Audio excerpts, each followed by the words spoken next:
Kaja, and as well as Sanford, he's going to get his Yuzong, of course. Very standard picks all across the board. But now we see the Beatrix as well as the Grok, which begs the question here. Are they looking to try and shut down Benny QT? Yeah, absolutely. But then again, you now have a shot at Echo, right? They can pick up the marksman right now.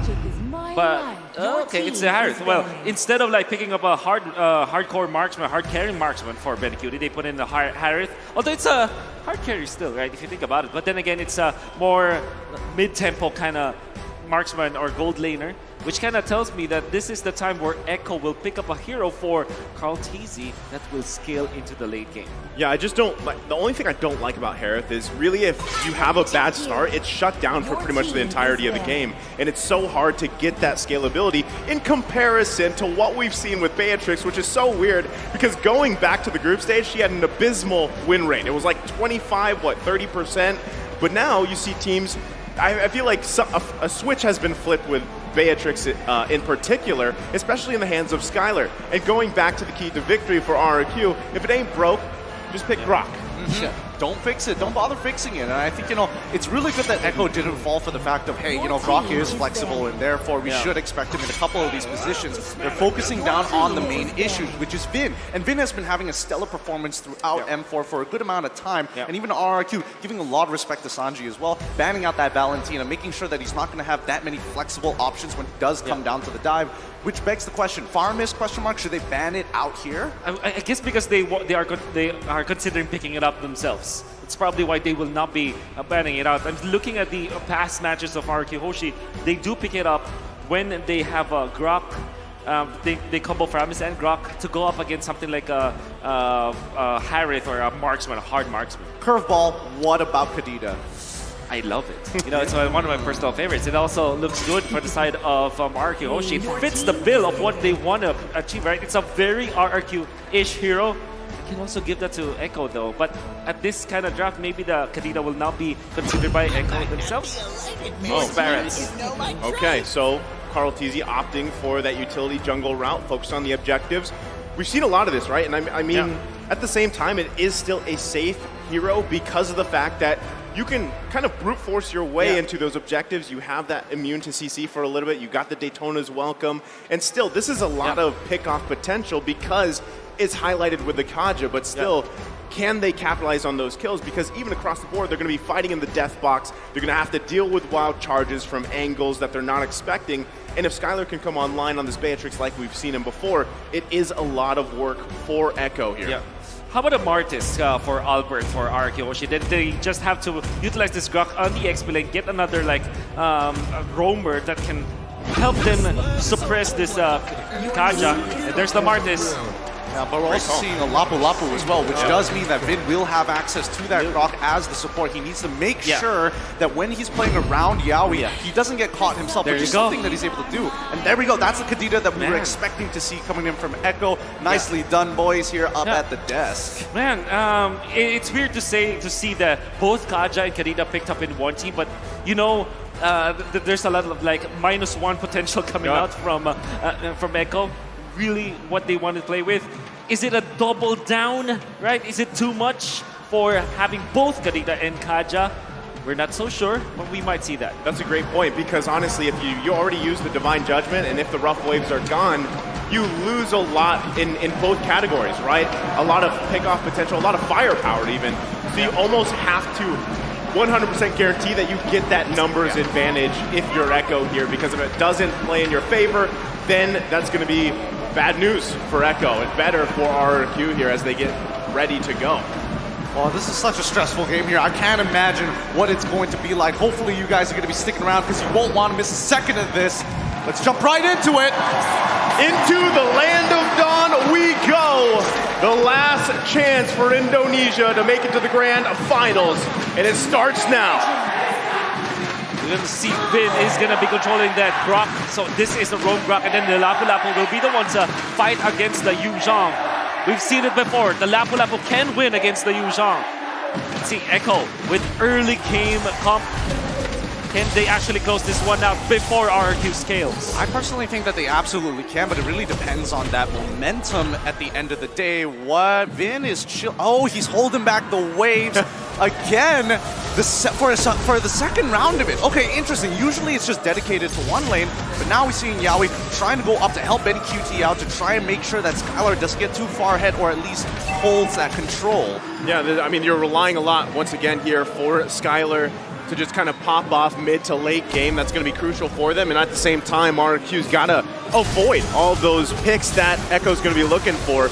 And if anything, the fact that you have two Petrifies to work against, you've got to really be conscious of that, right? In those lockdown moments, because, I mean, even here, Sanford are going to be just fine. But again, going back to the point, especially when objectives are being contested, the angles from Sanford with the Black Dragon form and even looking out for Sanji is always something the teams going against a Kadita have to work for. It's a constant, pretty much mind game for both of these teams.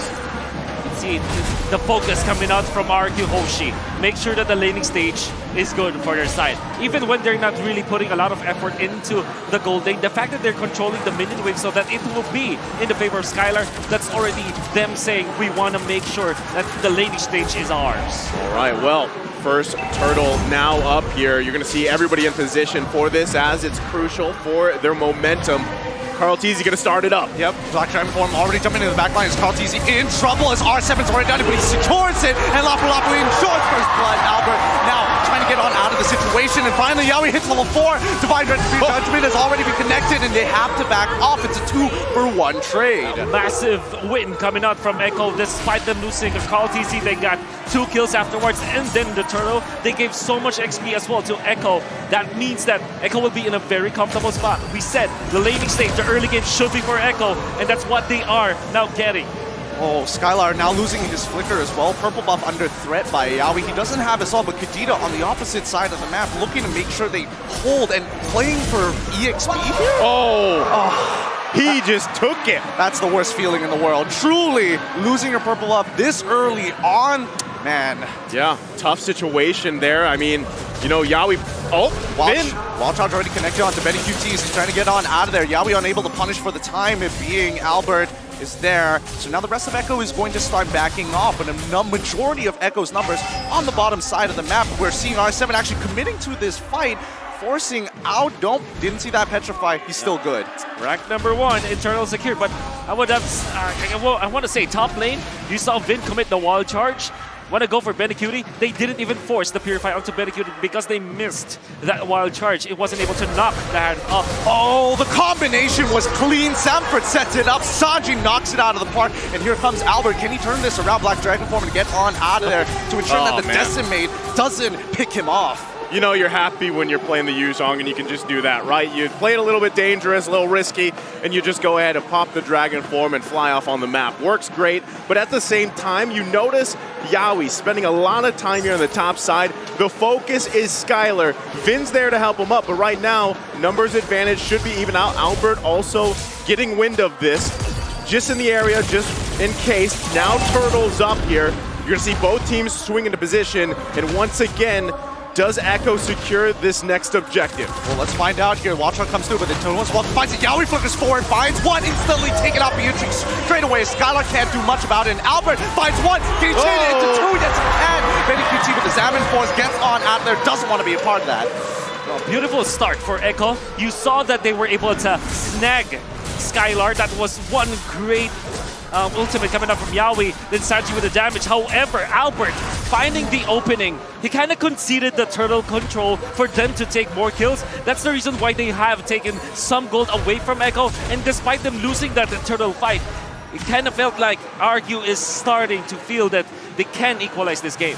RRQ knows that they have a disadvantage when it comes to those areas of objective takes, those neutral objectives, right? Especially because you can't expect to just get Carl-Tzy out of there. He's playing the Barretts for a reason. So if you can actually just stay alive, no one goes down, convert into kills, especially on, let's say, Skylar Albert, you're going to profit big time. Hold on. Oh, he doesn't land the ult. He manages to flicker out just in time there, but Sanji is in position. Do they know that he's even there? Albert, he might be in some trouble. Full combination. No, he doesn't commit to it. Sanji decides to walk away. Wild Charge connects onto Benny QT. Snipe comes through. Benny QT still alive. And Yaoi making sure he has vision. Carl TZ to back him up to ensure no dives are going to happen, but Sanji is creeping up back into the tri-brush here. Do they know? Is he going to find his connection? No, sees Albert. It's just not worth his time. Even we're seeing Benny QT just holding on to that lane, and Sanford walking up mid. War of attrition. It's the battle for territories now for both teams. They just want to make sure that there's no team that will have the advantage up top where the gold laners are. And this is massive focus for both teams. They know what the win conditions are. Whoever gets the better farm in the gold lane will have a better shot in the mid game. Well, something doesn't seem right here. Bottom side actually getting fully dogged on, and that's what we want to see. R7 goes down. They command the map, and now the turtle is in full control over Echo as the reinforcements are on their way. Cartesi is playing it as slow as he can. As soon he'll have to pump the Daytona's welcome. Yaoi finds it once again. Clay flickers on out of there, but Sanford should be able to find the kill. It lands onto 2. Albert is on his way out. Sanji gets the knock up, and Vin, unable to do anything, must walk away. You see what's going on here, right? It's all angles that you have to watch out for if you're RRQ here. It's either Sanford come from the backside, Sanji popping out of nowhere, and it's tough for RRQ to handle right now. They're trying to constantly catch their breath, but at this time it's already falling apart. You're almost 4K ahead here for Echo. Yeah. You saw like Yaoi in the first turtle fight, he went from the right side. This time he went from the left side, catching RRQ off guard. But my oh my, Echo with a wonderful smart outplay or outwit of RRQ during the turtle fight. That second turtle, they delayed the take of the turtle so that they will have the advantage in the team fight. And topside already crushed, as well as mid-tier 1. Sanford here, knowing that he can disrespect the space. He has a level lead, and I think, you know, Skylar, with the rest of RRQ, might be in some trouble here as the rest of Echo pulls their attention and resources down to the bottom side of the map. Vin has to walk on out, but Carl TZ and as well as Yaoi start taking the space into the bottom side jungle here. They have to move away. They cannot do anything about this. Oh man, you can already see it. Look at the pressure, right? I mean, knowing that Yaoi's there on that Kaja, Sanji and Sanford were waiting patiently too. They just completely press RRQ off that tier 1, and they're able to secure themselves some more space on the map here, Wolf. Ah, massive map control from Echo. Even Carl TZ just running around 1v5. Oh, he gets knocked up here. Full combination onto Carl TZ so far. He now uses the Daytona's welcome. Decimate lands, but it doesn't matter as Sanji finds his own target into Clay. They trade 1 for 1 for now jungler for mid lane. Skylar's just amazing. I mean, all throughout the day, right? You saw him perform in their series against Onyx Esports. Now he's performing once again. Despite him dying once, you saw how masterful he is with a sniper as well, dealing out the damage against Carl TZ. But definitely we said, Carl TZ, way too brave. 1v5, not gonna work out for him. Well, honestly, as of right now, I feel like Echo, and especially when we're looking at Carl TZ, now that he's switched his role, he's not looking to hard carry this game. He's looking to be the foundation for the rest of his team members to actually step up. And Sanford Yaoi is looking really good, but Sanji in particular, just the control that he has. Well, that's what I'm saying. You know, at this point, Carl TZ, especially when he plays these utility-type junglers, he's more of that, you know, it seems like the shot caller and just is that vision for the team for everybody else to shine here. And sometimes we see those moments even for RRQ, but right now, again, with momentum being a big thing in most of these games, Echo having control here, it's going to be really tough for RRQ to contest this first Lord. You also got a glimpse of the item. Skylar, I think, only has VOD unless he picked up a second one, but able to get the top side turret some more space, but Sanford's up there, and the fight ensues. It's a 4v4, the top side, hopefully we don't see, the solo kill already connects onto Skylar. Benny QT now zoning out the rest of them. Nothing that RRQ can really do now that Sanford's coming back to make the numbers in their favor. 4v5 doesn't seem ideal, but it's instantly, we're seeing the Divine Judgment lock down 1. 5 members against 3. Sanford now getting in front of Albert as Yaoi is disrespecting R7, trying to make something happen here. The Bravest Warrior gets locked up. Albert gets locked down, but he still manages to get on out. Sanford is still alive, but now the backline is done for. R7 is the next to fall. A 2-for-1 trade, maybe even one more. Benny QT unable to find it. what a play coming out from Carl TZ, just snagging one of the members of RRQ to save his teammates as well. And he even utilized the Daytona's welcome onto his opponent so that they'll land the double stun. Unfortunately, Echo weren't able to kill up Albert, but they did take out the Lord, and now they're controlling the purple buff as well. Echo with the economic advantage. Well, right now you can see that advantage, how confident it makes Echo. And even just like you said, Carl TZ walking around 1 versus 5, he doesn't really care at this point. So, I mean, Wolf, what does RRQ need to do to get back into this game? It's 5K ahead for Echo. Well, they have to concede the control to the map control now for Echo.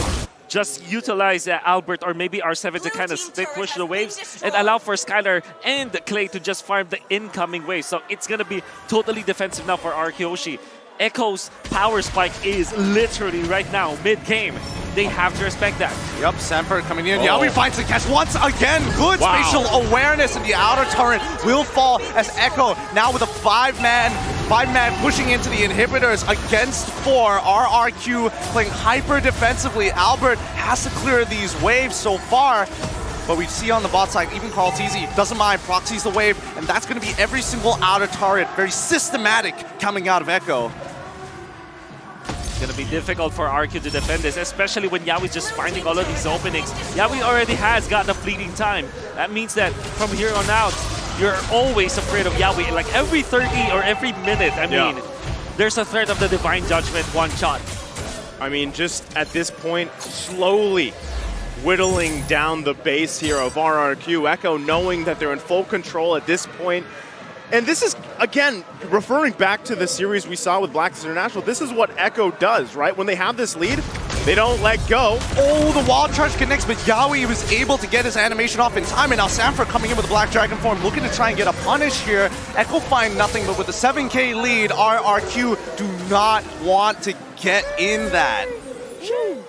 My goodness, even just the plans of RRQ, it's not even working at this point. This is because of the fact that Echo does have the map control, but you have to respect that for RRQ. Wanna just farm. Echo though, they're doing the lane freeze so that they force out. They're like smoking out the members of RRQ, get out of their base by freezing the minion waves. Well, I mean, that's again, going back to this whole point, like you have Grok. Yes, it was a key to victory. If it ain't broke, you know, keep picking Grok. But this time, Vin hasn't been able to find the targets he wants to, but let's say he does. What damage do you have to throw at Echo right now? You know, I think Clay and Skylar both have a couple items, but it's still hard to get through that front line, and even if you do, you've got every other angle to worry about, right? And Sanji so far, 6-0-3, rocking the Petrify here, can most likely one combo everybody from RRQ, except maybe Vin and Albert, right? R7 is even in quite a bit of danger with this Lapu Lapu pick. So now, next Lord up here, Echo. Oh, Vin, he finds 2 with the real one manipulation comes on down. They find one pick like you were talking about, Sanji. No time to react in time, and now RRQ are in position to maybe hit a Lord here. Let's see how they play out, because Albert might be in some trouble. Yawi is again threatening him with the Divine Retribution. Carl TZ getting zoned out for now, but he's really far ahead of the team. Yawi once again looking at Albert's positioning. Albert making sure that he doesn't get locked down for the time being. R7 looking for something against Sanford here, but the same goes for Albert. He's got to be so careful as the mid wave gets pushed in. We see Skylar get locked down, but Yawi, the counter engagement. Sanford now looking to punish the backline instantly. They find Skylar, no flicker for him. Albert's trying to run Vin with a wild charge to make it out of there, and once again, the economic advantage from Echo still puts them ahead. I definitely agree with you, Gideon. It's just the items that allowed Echo to really just hammer to like a bantering ram against RRQ Hoshi, but also the dive potential. Even after they were able to take out Sanji, there's still Yawi, there's still Sanford. So many heroes that can go to the backlines, and Skylar only does have 1 dash and 1 flicker. It wasn't enough to keep himself alive during that skirmish. Echo now wins the economic battle. And that's what I'm saying, right? Even if you expend all those resources from RRQ to find one member of Echo, at this point in the game, it's not going to be enough. They have to figure out how to stall the game further, allow Skylar, allow Clay to get the items they need, and then those sets from Vin will result in 2 more. Winning those team fights, winning those even skirmishes, if they can get 2 down from Echo, 3 down maybe, is much better. But as this game progresses, it's 9K ahead for Echo, and it's showing here as the Lord marches the mid. This is going to be a guaranteed inhibitor, but topside is collapsing at the same time. R7 is trying to slow it down, but now the engagement happens, and immediately Sanford with the Black Dragon Ball with the help of Salmon Force, the back line getting attacked by R7, but it really doesn't matter here as the shot residue keeps Sanford alive. Immediately, we see Skylar fall once again, and that is going to be that. Wait, hold on, Yawi, they're trapped. They're locked in there. They can't seem to be getting out of here with the barrier already down. Yeah, Benny QT jumps into Salmon Force once again to finally turn this fight around. They're phasing through everybody, and R7 is just looking helplessly. R7 tries with the Bravest Warrior, but the rest of them are looking to end this game. Kaltizi is walking backwards with Sanji as well. Doesn't want to jump in. It's too threatening. As Divine Judgment comes on through, Knockup connects. Rough Wave's not going to be committed. Daytona's welcome. Throws him against the turnstile, and that is going to be game number 1 for Echo. First blood drawn here by Echo. And again, a very strong fashion. We've seen it before in previous series. RRQ struggling to hold on in this game 1. Honestly, GG, well played to Echo. That was just a slow burner, but you could just feel the suffocation coming out from RRQ. You saw the moment they got control of the early stages, the moment they got the first blood, they continued to go on. They made sure that the XP lane was also being destroyed by the Sanji and Sanford combination, double petrified between the Yuzhong as well as the Kadita. They made sure that R7 will not have good amount of farm in the early stages, which kind of means that R7 will not have an influence in the mid game, which they kind of needed.